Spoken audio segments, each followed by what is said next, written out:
Welcome to Redefine the Circle, a podcast where we discuss all things pitching. I'm Ashley Sunshine, co-owner and head of pitching development at S2 Breakthrough. In this podcast, we're going to highlight topics that focus on how to maximize your pitchers now. We're going to discuss some of the trends that we've seen at S2 Breakthrough and talk about how we use data to create systems and training approaches that are specific to each pitcher. It's so important for us to continue to share this information and facilitate discussion within the pitching community so we can keep evolving as coaches and ultimately grow pitching into something it's never been before. Thanks so much for listening, and thanks for joining the quest to redefine the circle. Hi everyone, welcome back to Redefine the Circle. I'm Ashley Sunshine, co-owner and head of pitching development at S2 Breakthrough.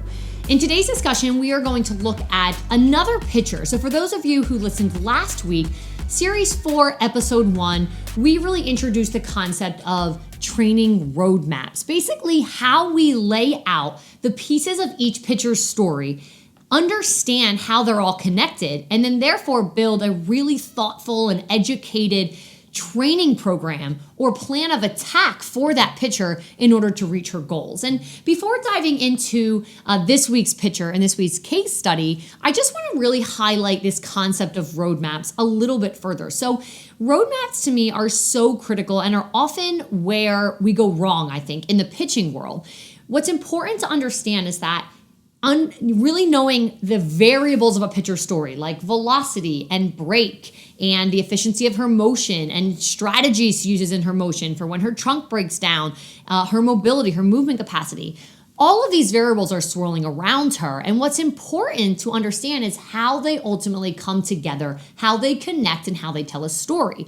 That is really why our assessment process is so powerful, because it's the first time that we can really gather all of those variables, put them all on the table, and then talk about how they are connected and sort of start to identify causes versus effects, symptoms versus roots. That is critical. And that's the foundation of building roadmaps. For example, when we typically have a pitcher and we see that her ball flight is maybe regressed or that she's not producing spin correctly, the first thing we do is we just attack what's not strong, what's not good. So we might say this pitcher's rise ball hasn't been working. And so all we do in that session that day is work on rise ball, rise ball, rise ball. But instead, this concept of the interconnectivity of all those variables helps us understand, okay, this spin direction, her ability, I should say, to accomplish this spin direction or this pitch type or this break is because she's able to do X.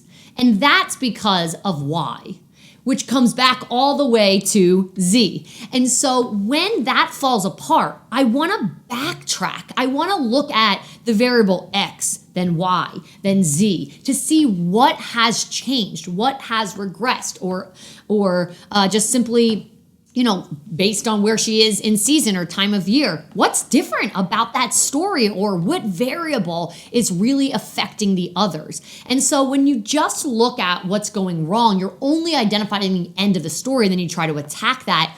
Oftentimes, we never really get to the root of it, so we never really make change. But then also sometimes it can put the pitcher in a compromised position where maybe she starts to experience some pain or some discomfort because we're sort of like driving a concept that her body's no longer able to do, doesn't have the timing to do, doesn't have the mobility to do. So really getting this story is critical, and building roadmaps for the pitcher to understand we're training this piece first, and then that allows us to work on this, and then that allows us to work on this. And so when something is wrong, you just sort of backtrack in that plan to be able to understand how to get to it. So I think roadmaps to me are so critical because it's about identifying roots versus symptoms, cause versus effects. And I think what's important to note is that in pitching, we can't just skip steps. So if we have a 14-year-old pitcher, a young pitcher who says, my coach says I need to be able to throw 3 different pitch types. I need a rise, I need a curve, I need a drop. These are all concepts that we hear all the time. And you're looking and you see like, okay, the foundation of each of the things. In my mind, I'm going down the roadmap. I'm going like in reverse order of a roadmap. And the bottom layer of it is trunk stability. That she really has poor stability in her trunk, inefficient patterns, no concept or awareness of where her arm is in space, let alone the timing of how to unravel it. and I'm seeing that she's all the way down in the bottom part of that roadmap, it doesn't match. We have to start just placing these generic demands on pitchers. You're this age, you need this. The reality is, we have seen college level pitchers who really should be spending some of their time on these sort of early phases of the roadmap, meaning like patterns, because they have such pain, essentially, or discomfort, or such a high level of inefficiency in their motion that the body's breaking down, and their career, without them realizing it, the ceiling is getting lower and lower. So it's important not to associate age or even just like, level of success on the ball field with what that pitcher needs. You have to see her individual variables, her individual story, and understand where she is on that roadmap to really allow her career to just keep building and building and building. So that is my sort of, overall view of why roadmaps are critical, why we have to start this concept of like individualizing plans, I think is, popular and kind of a buzz phrase, but what does that actually mean? And I hope through this series and these episodes, we start to really have a better idea of exactly that. What does it mean to build a roadmap that's unique to one pitcher and only that pitcher? So in today's discussion, we are going to talk about a young pitcher who is she's in 8th grade, so not even in high school yet.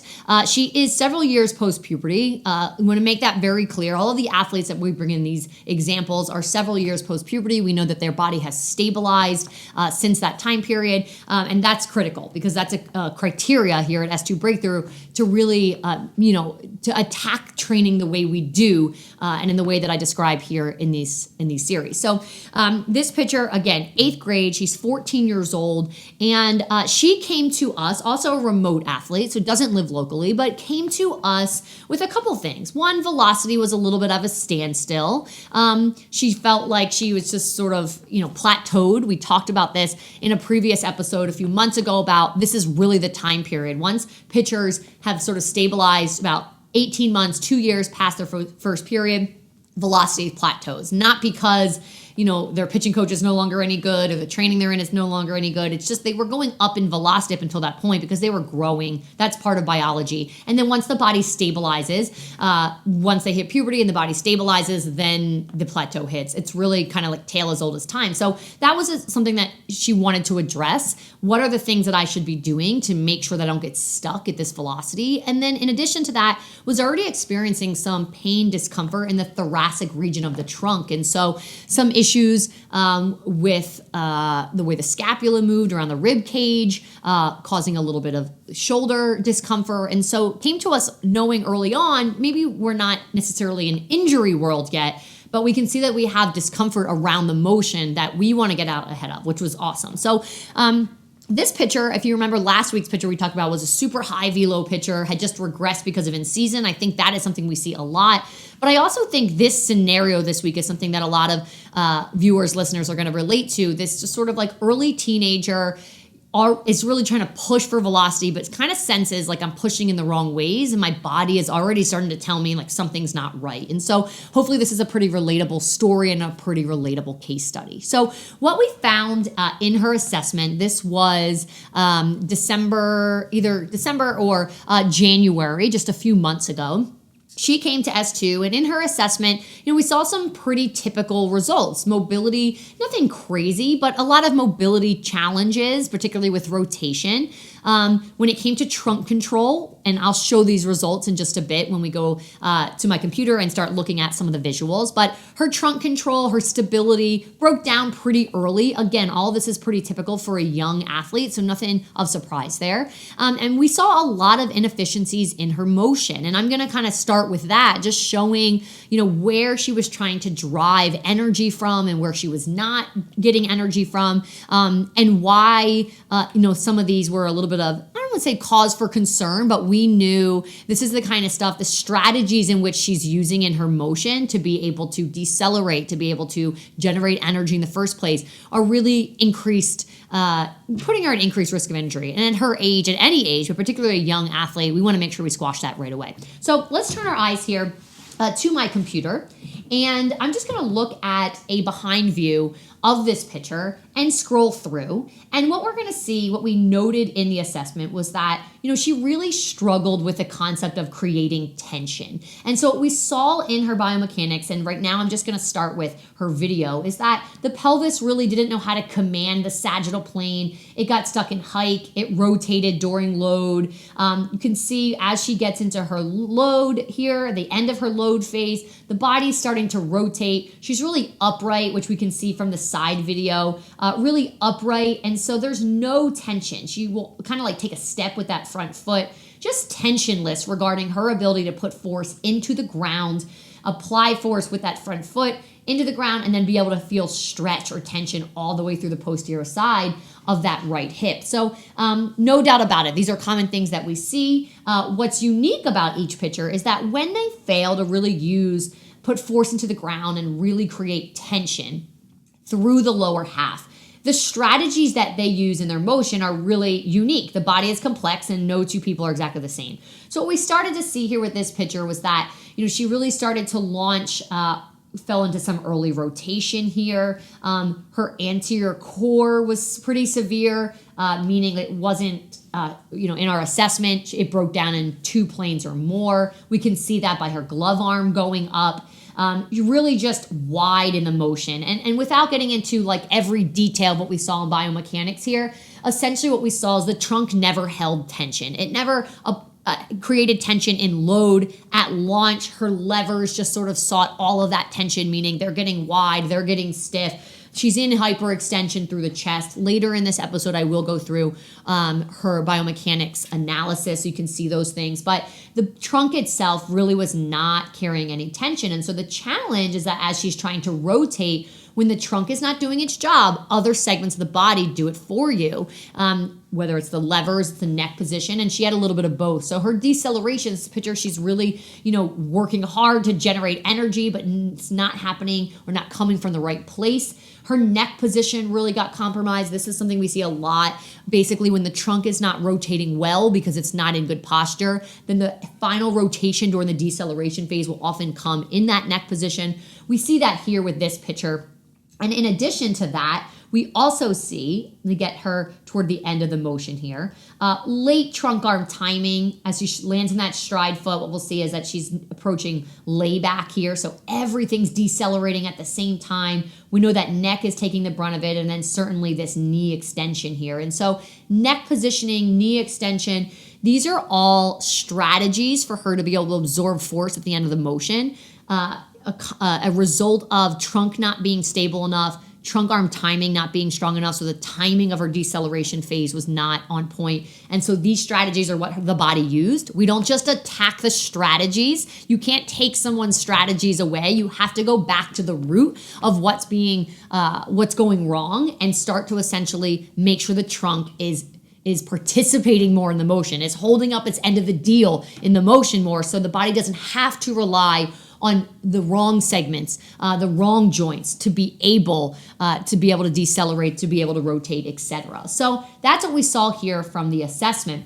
So here's just her assessment report. We saw, as I referenced, this is her mobility here. Nothing crazy, but some breakdowns in rotation specifically, lat mobility on the dominant side, so arms compromised in length. Oftentimes when we see a picture over-rotate, the way the arm is able to catch up with the body, essentially like skipping a step, is to shorten, and so that can compromise lat length. We've had tons of discussions about lat length, lat mobility, and the issues around that in previous episodes. But we saw a little bit of lat breakdown, we saw rotational breakdown, and then when we're looking at movement capacity, again, some breakdowns on the ground, anterior core was severe, and then some breakdowns in posture in the air. And then because of anterior core, anytime we asked this athlete to make a turn in her jump, she wasn't able to do that. So looking over here at ball flight, most of the time sitting at like low to mid 50s. And then this is her ball flight from a standpoint of break. These are her median break numbers for each of her pitches. You can see fastball, drop, curve. They're clustered together about 4 to 5 inches of break, about 5 inches, I'd say. 5 inches of break median. clustered together, meaning they all have the same spin type, spin direction, profile. And then this rise sits up here, which is top spin, which is why we see it below this line. So we're not effectively producing any backspin. But whenever I see a cluster of top pitches down and then a separation with another pitch, even though they're all top spin pitches, so we wouldn't say that this is a good rise ball now because it's sitting -1, -2. So of course, that's not an effective pitch now. The fact that there is such a gap between those tells me that she's getting in different hand position for that. She's getting a little bit more of like bullet on this pitch versus when she's getting 2 fingers behind the ball here. And obviously we use Rapsodo Insight to really be able to confirm that and look at that. But what this screams to me, just from seeing this over and over again, is this separation in sort of a cluster of down pitches and then something that sits a little closer to bullet. That separation tells me the arm does know how to segment.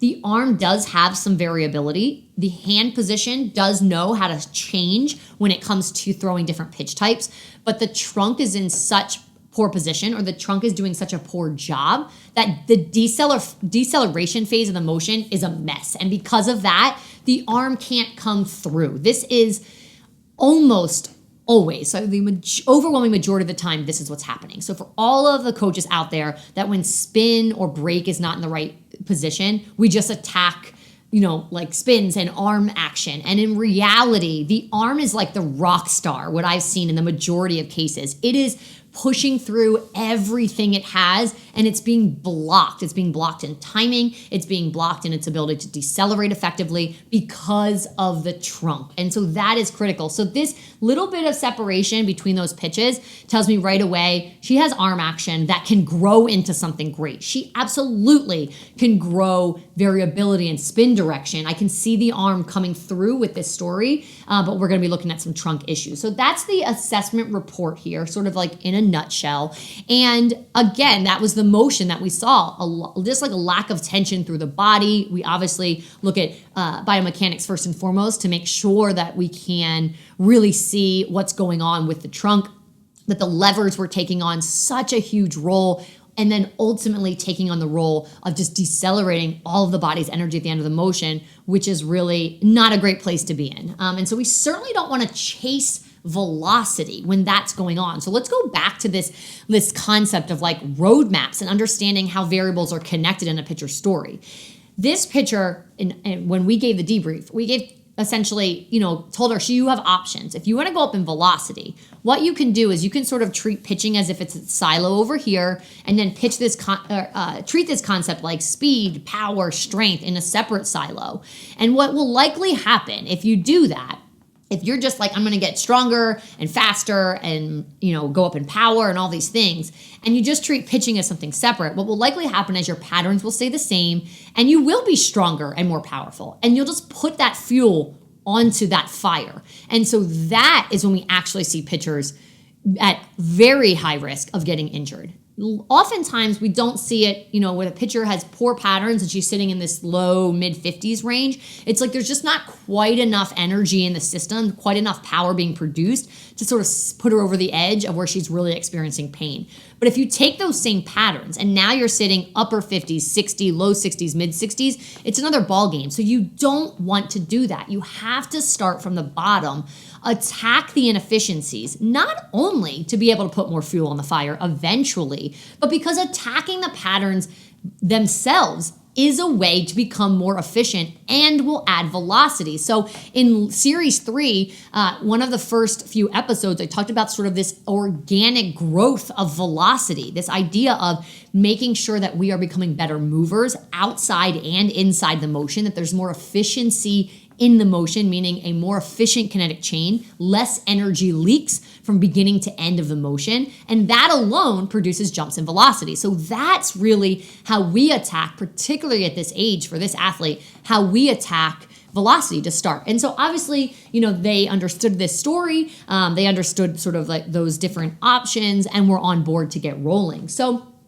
as we move over here, next thing I want to look at is just what we did with her programming. And so for about 2 solid months, January and February, all of those months, we really took this approach. I have her program pulled up here to show we were focused on stability. So I referenced this in last week's episode, prep work, which is all about essentially taking away throwing, taking a ball out of their hand and just working on holding med balls, holding goblets, getting in position with the trunk to make sure that they understand what does it mean to be stable, doing iso holds, what is muscle tension, what does it feel like to create stretch through the backside of the body, to tilt the pelvis, load the glutes, all of these concepts. We attack those early on, basically have the brain and the body wake up and for the brain to tell the appropriate muscle groups, this is how you need to move. This is what it should feel like. So that's prep work where we started.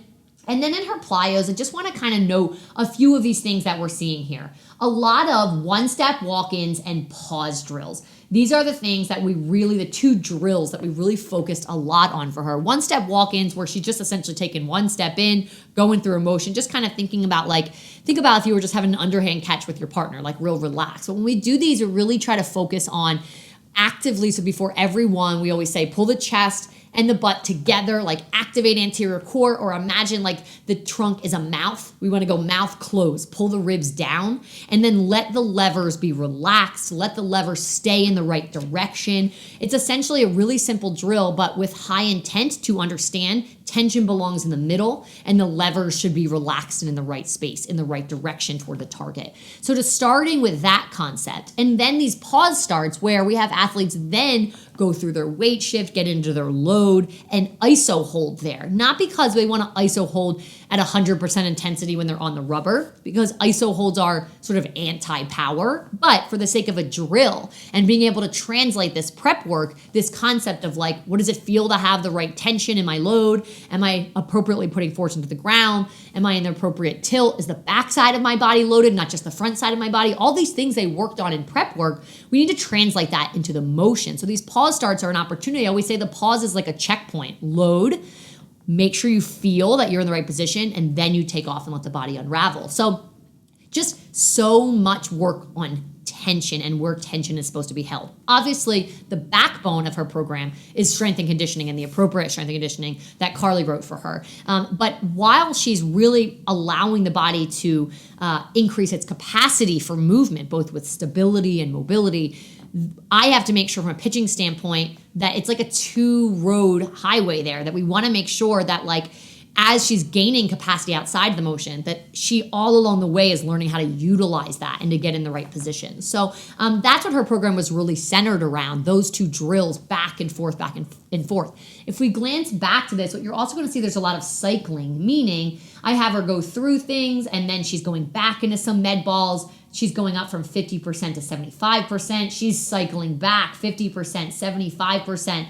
All the way down into when she got off of plyos here, which is this whole segment we're talking about here in this middle section, to when she started throwing fastballs with a softball. You could even see I was feeding her a 2-pound plyo in her glove. So she's going through her drills with a 2-pound plyo in her glove and then going through the same drills without that plyo. So basically a very slow progression out of high constraint environment. So a lot of cycling between sort of regressed and progressed constraint environments. And then when she got into throwing with a softball, 2 plyo in the glove just sort of weights the glove arm down, takes it away as a strategy for the body, and basically as a reminder to keep that tension that we talked about and really worked on in the beginning part of this training session, keep that tension in the right part of the body, in the middle. And so slowly pulling some of those constraints away as she prepares to then go to high intensity. And so her program was just so low intensity heavy. Like you see here, it's 5 fastballs at 100%. And by the time she repeats this, it's a total of 10 pitches at 100%.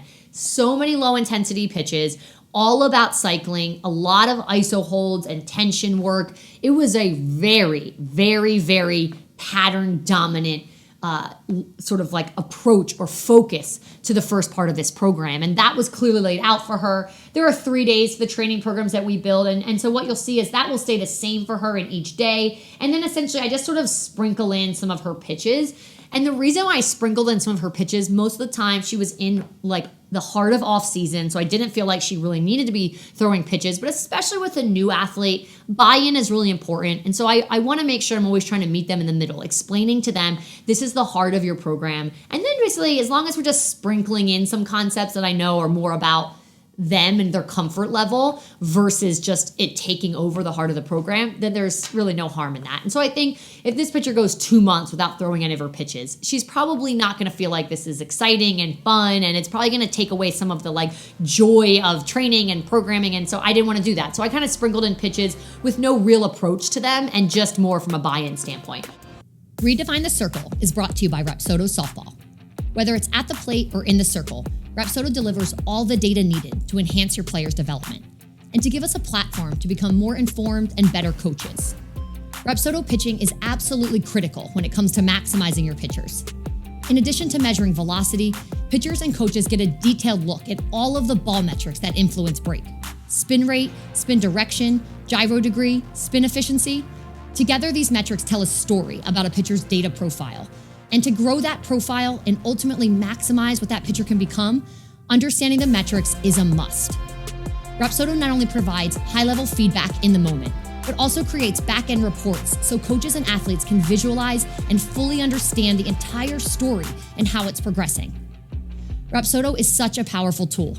Instant data, relevant metrics, innovative visuals, and don't forget the in-app slow-mo video that allows pitchers to watch their pitching patterns right alongside the ball flight metrics they yield.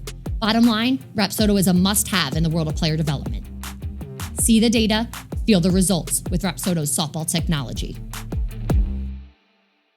We did that again for 2 solid months. Along the way, she sends video and we take a look at those things. If you remember from last week's discussion, I showed like a visual of the roadmap. And so no doubt about it, it's like program, or the top layer of that roadmap is like patterns, patterns, patterns in program number 1 through program number 2. It's just super, super heavy with cycling, with low intensity, really making sure that a lot of constraints in her training environment.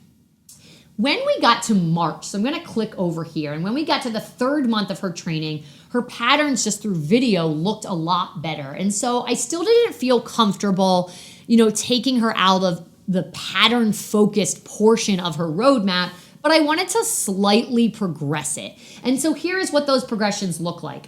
A little bit less in repeating her prep work, not so much cycling. So you see she's just more linear, 50% to 75. She's not bouncing back and forth between prep work and plyos or 50 and 75%. She works a little more linearly through this program. And then as we're getting in, I'm starting to add a little bit more high intensity pitches. So essentially we're just trying to expand her pattern roadmap, that portion of the roadmap. We're trying to expand and challenge it a little bit more, adding some more high intensity, seeing if she can rely a little less on so much fluctuation or so much cycling back and forth in the program.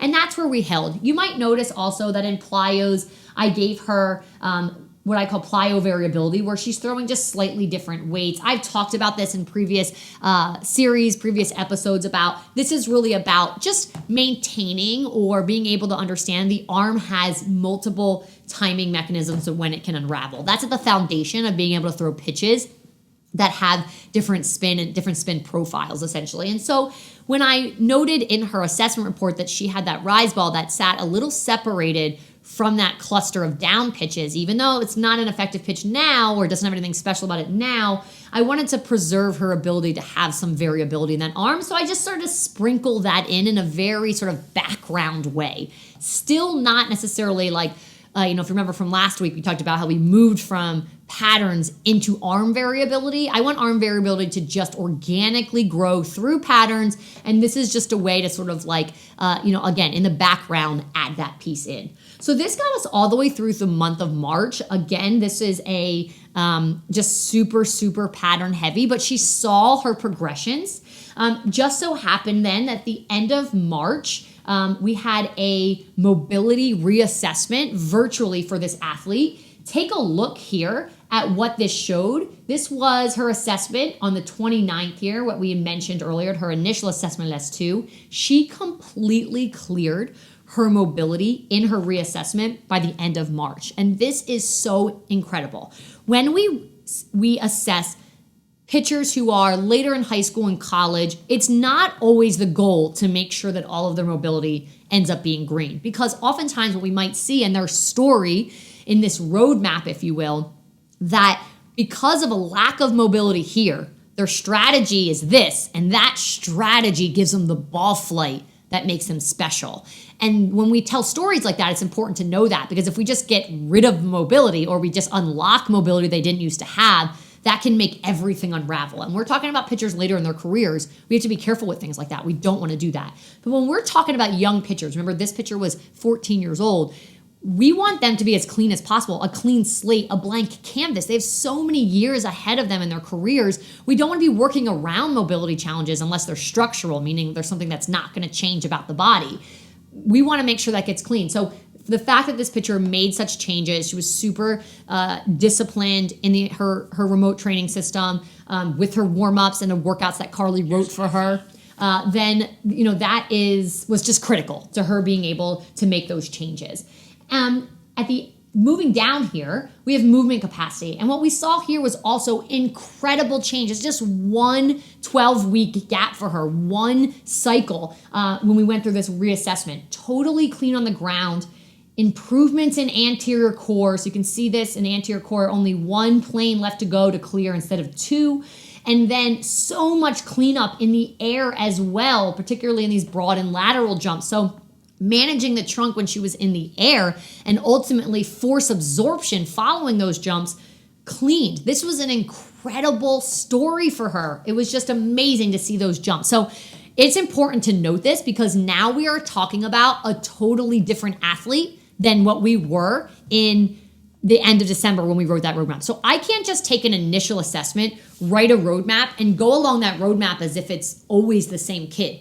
Every time we reassess mobility and or movement capacity, we have to see her through new eyes. What is her story now? And what does that influence? What does it change? So no doubt about it, this is going to change her. What we also saw were changes in speed and power. Just click over here a little bit. Majority of her graphs had an increase here, which is also great. But I need to know those things because I need to say, okay, what changes do I need to make to her roadmap, if any? I need to dig into that process.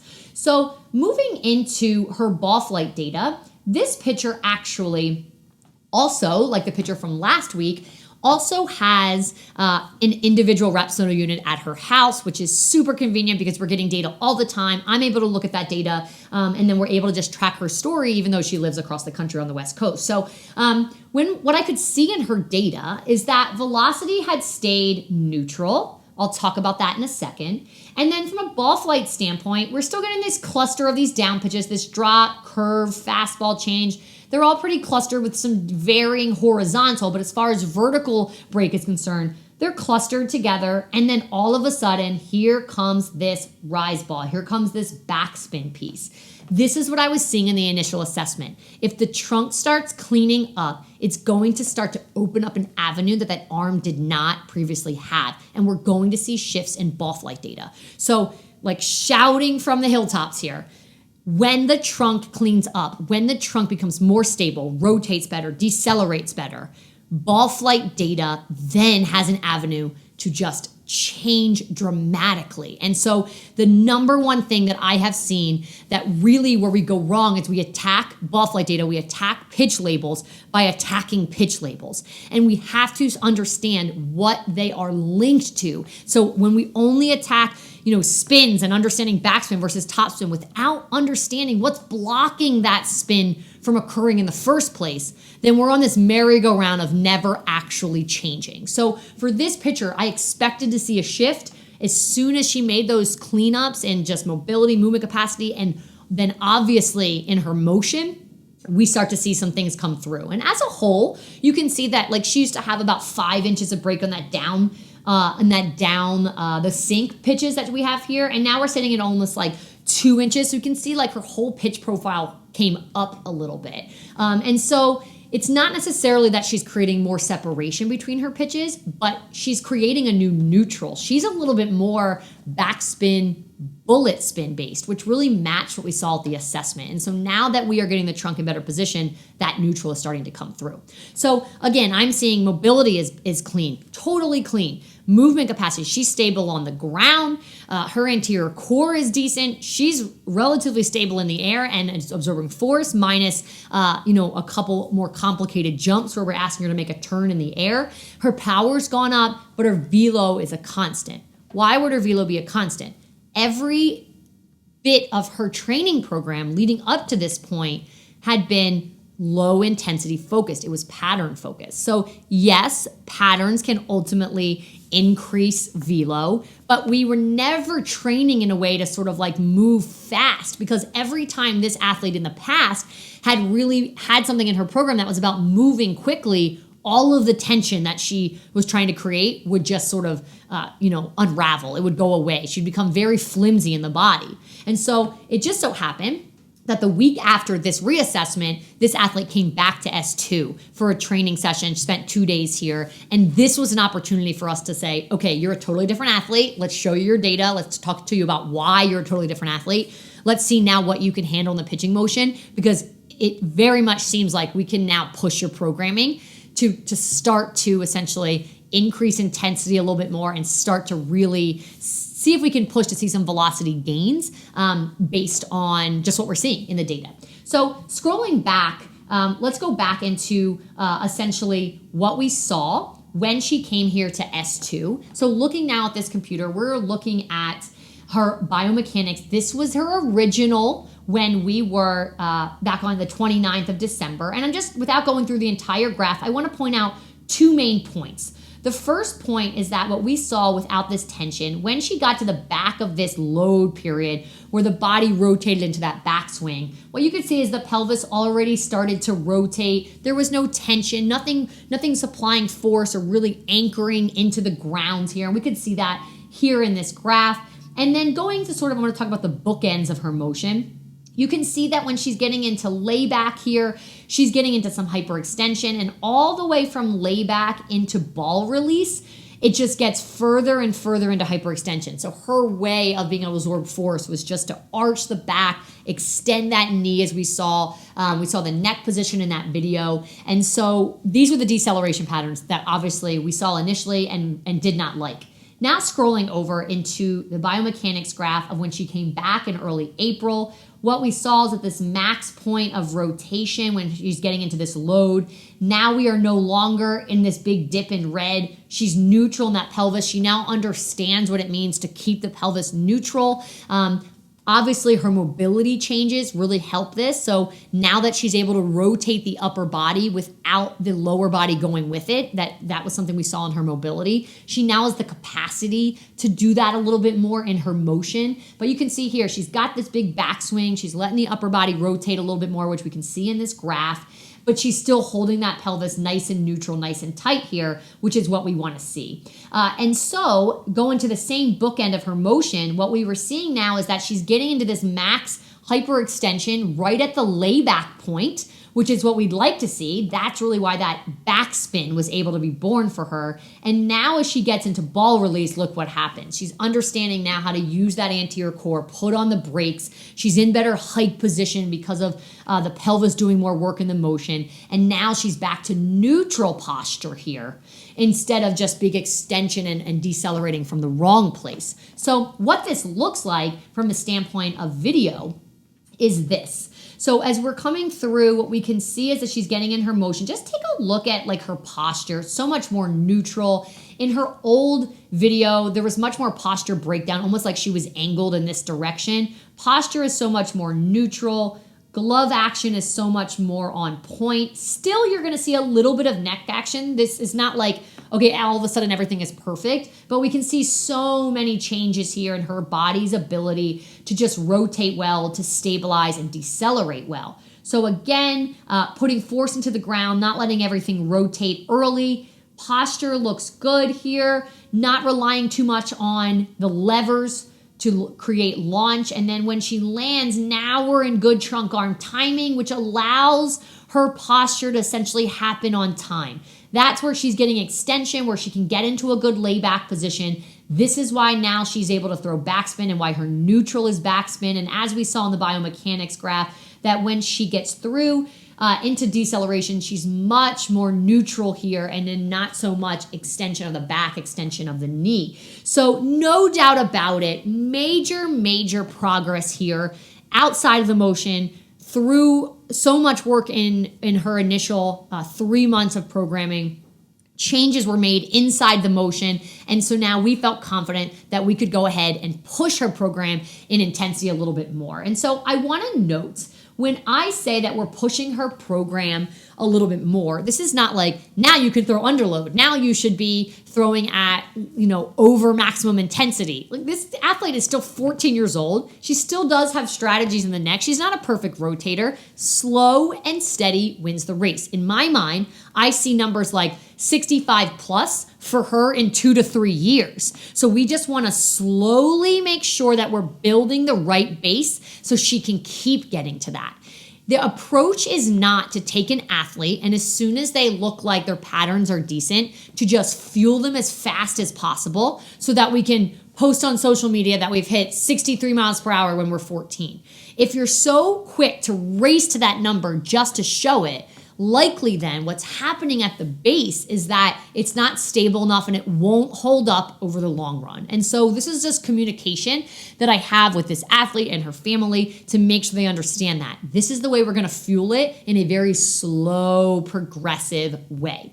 So here's what this looked like for me to fuel it a little bit.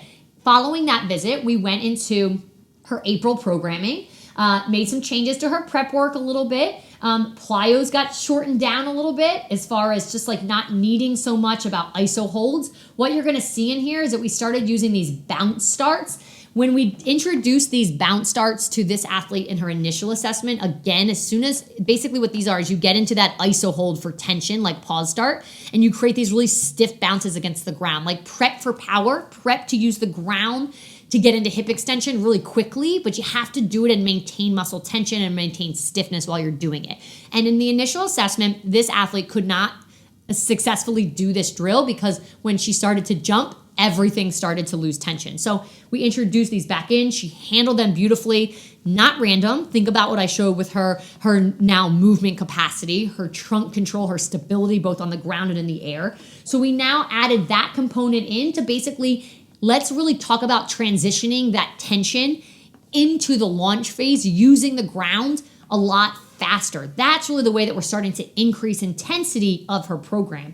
And let's spend a little bit more time exploring how to create some variability in these pitches. And I'm going to go into that concept just a little bit more. So as I'm scrolling down, I'm just going to sit on day 1 here. You'll even see there's, again, more at high intensity that we're adding. We're going back and forth, and I'm starting to now increase her from 8 ounces, which is slight overload, to 7 ounces, which is the weight of a softball, but we're using plyos. So essentially, the way, like this highlighted cell here, is how I really felt like we could take her pattern-based program and just bring it up one notch. Bounce starts for quicker, faster transitions from ground up, and then get into normal load of the softball. She's in good trunk arm timing now. I don't have to overload her now as much to make sure that she's in good timing to slow that arm down. So these are the small ways we're speeding it up. And if you see, this is still happening at 75%.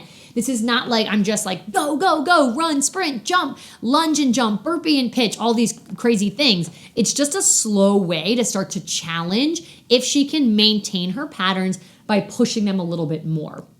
In addition, because we saw her ball flight starting to shift, not just here at S2, because she has Rapsodo at home, I can see that along the way. We obviously confirmed that, measured that when she was here at S2. There was no doubt about it. That rise ball, that backspin is something that's really special for a young pitcher, a high school level pitcher even, to be able to throw +1, +2 already is really great. Now, the challenge of that is because her velo is still sitting like low to mid 50s, then that's not an effective pitch. Being up in the zone for her is really not that effective of a pitch. So we wanted to concentrate on holding backspin while velocity is feeding, just generally while we're trying to go up in velocity in the motion, and then ultimately feeding that rise ball more velocity. So basically keeping it patient, keeping it waiting until we can feed it more velocity that can be more effective in games. Meanwhile, if you remember, her sink pitches, her down pitches started to come up a little bit. So we just talked about really maybe prioritizing being able to add a little bit more sink back into those sink pitches to be able to have something a little more effective for in-game now, and then ultimately to create more separation between rise and sink pitches a little bit later down the line. And so this program here is really focused on also bringing in that piece. So patterns, and we're kind of recapping her roadmap. slow, slow, slow, less cycling we went to, then start to increase intensity. But when I'm talking increase intensity, I'm still saying she still has inefficiencies. She's young. We're not rushing it. Let's just increase intensities in a very conservative manner. Meanwhile, let's start adding in more active ways to attack the break portion of her ball flight. And that is really what this program was really based upon and centered around doing. As I could scroll through now, what I want to show you is her ball flight really through this month as of a couple days ago here. And so again, because she has Rapsodo at home, I'm able to get this information. And here is her velo trend. We're on the up. As I would expect, she's just a few weeks into this program. We're going to continue to watch this. Do I think it is crazy for this pitcher to by summertime to be upper 50s, 60? Absolutely not. In just the slow way in which we're doing it, we're not chasing velocity in a false manner. We're not doing it in a way that is about creating crazy drills, or we're doing it in a way that's making sure that her patterns are stable enough to give her more energy, and that we're able to push them only within the boundary of what they can manage at the time. And so because of that, I expect to see this go up and up. And I think it's very possible for this pitcher who came low to mid 50s to be sitting upper 50s, 60 by the time she's even in the summertime. That is like a 5-6 month period. Like, think about that. What the jumps in velocity that we have seen from pitchers in S2 when the roadmap is laid out correctly is almost jaw-dropping. When we stop just chasing the variable we want to fix and we start digging deeper into the root that's pulling it back or holding it back, that is when change becomes almost unbelievable. And so this is what I'm already starting to see with this pitcher, just on how fast she made changes outside the motion and then inside the motion, and I'm very excited for her. From a ball flight standpoint, from a break standpoint, I should say, over here on the left, we have that she's holding rise steady.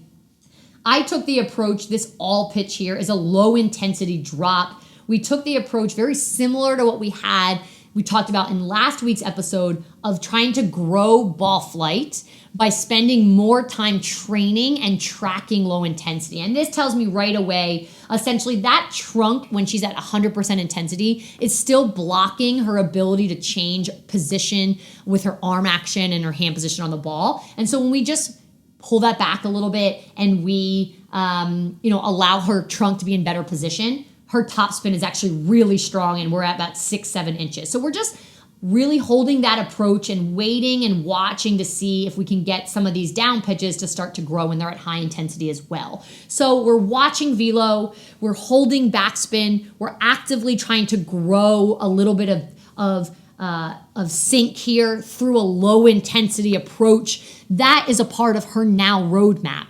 I did not know that would be what we were attacking when this pitcher started in early January. I have to let the roadmap just unfold. I have to let her story unfold in front of my eyes to know what's next. And so because she made so much change, then that called for a lot of change to that roadmap and how fast we're able to progress it, how many things we could work on at once. And that is what makes it unique to one pitcher and only one pitcher. So hopefully this discussion, again, resonates with anyone out there. I think she's just a great example of someone, she's the age of a lot of pitchers that we hear from, sort of late middle school, early high school, and they're stuck, again, whether it's pain or discomfort, they're stuck in a velo cycle, they don't have anything special about their ball flight, they just are stuck, and they don't know what's going wrong. What our assessment process is able to do initially is to show them this is how the story connects. When you're talking about all those variables of ball flight, like velo and break, they're connected to something much deeper, the roots that are in the ground. And so let us show you what it would look like to not just try to fix the end of a story, but to dig to those roots, create training programs that are appropriately attacking things ground up.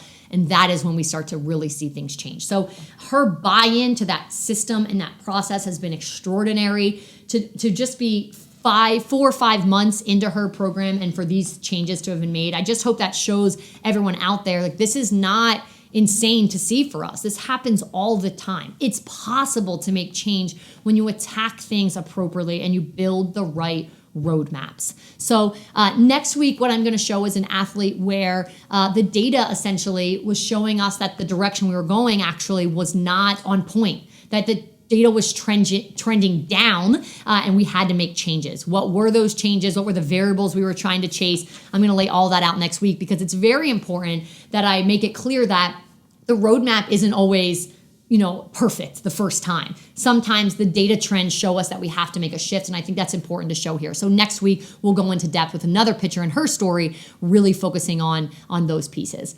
Thank you, everyone, as always, for taking your time to tune in. If you did not watch on YouTube, I strongly encourage you to go back just so you can follow these visuals and really keep up with the biomechanics, the video that we're looking at, some of the screenshots of her data and her programs. I think that's a really critical piece to really see that and visualize that, to have this story really come together. Between now and next week, remember, keep questing on to redefine the circle. I'll see you next time, guys. Thank you. Thanks for listening to today's episode. I'd love to connect and hear your feedback. You can contact me directly at ashley@s2breakthrough.com. If you're listening, you can leave us a review, or if you're watching, go ahead and leave a comment below. Also, be sure to follow S2 Breakthrough on all of our social media channels and subscribe to Stream S2 to find all things player development. Until next time, quest on.